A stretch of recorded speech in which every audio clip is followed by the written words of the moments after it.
So we're going to use groups to be able to remove people from our future selections. So we're going to go into group management and set up the groups that we will add people to be able to kick out later.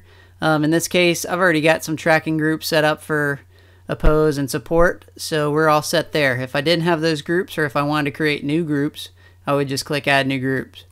Now I'm going to show one process of adding individuals. So say we know specifically Joseph Smith is going to support us. We're just going to look up his name. Here we go, Joseph Smith. We found the proper one. We're going to click the group icon underneath his name. That's going to show us all the groups we have available, and we're going to add him to the support group. Now we can continue to do that for people we know specifically support or oppose us, any friends, relatives, etc. Now we're going to go in and pull our list. So we're going to go to targeting.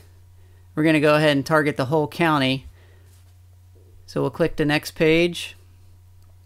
And now in our particular selection, we want to just get the best, say 1,200 voters that have voted in primary elections. So in order to do that, we're going to change from this easy events to advanced scores. The reason why we're doing that, if we use events, we can't get specifically to the number that we want to mail, whereas scores lets us get a higher grade selection. So we're going to try a couple different scores. Let's start off just at 90, which is a very high primary score, and see what kind of counts we get for that. And since this is a nonpartisan race, we're going to target every party. And we can see that only gives us 565 mailings. Now the difference between households and mailings is the actual mailing addresses. So that way, say you've got two targeted voters, one of them's in the military and has a military address. This way you'll send both voters a mailing, whereas if you do it based on household, they're registered at the same house, but they wouldn't both get the mailing if you only mailed to the house.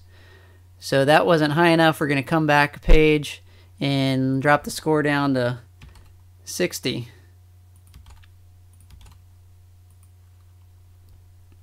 Now we can see we've got too many mailings. So we're going to be somewhere between 60 and 90, probably a little closer to 60. So let's try 68. And I'm cheating because I know that's going to be the proper score. You might need to do it a couple more times to find the exact value for you. So here we go. This is pretty close, 1,292 mailings. Now at this point, we can go ahead and click out. We can exclude the supporters that we've added individually, and say we want to exclude the opponents, or people we know support our opponent. We can click them out as well, or we can we could exclude the whole household. So if somebody in our target lives at a house with somebody that we know opposes us, we could kick out the whole entire household, or same thing for supporter.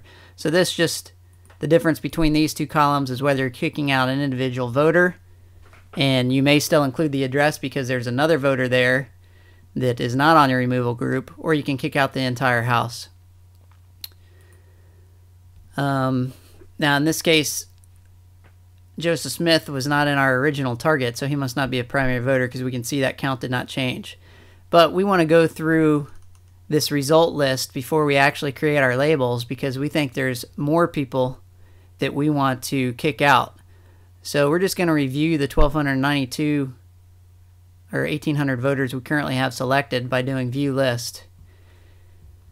And we're just going to scroll down the list and look for friends or anybody else that we know we want to kick out. And we'll just click their name, click the group icon, click which group it is that we know they're a part of, and close out.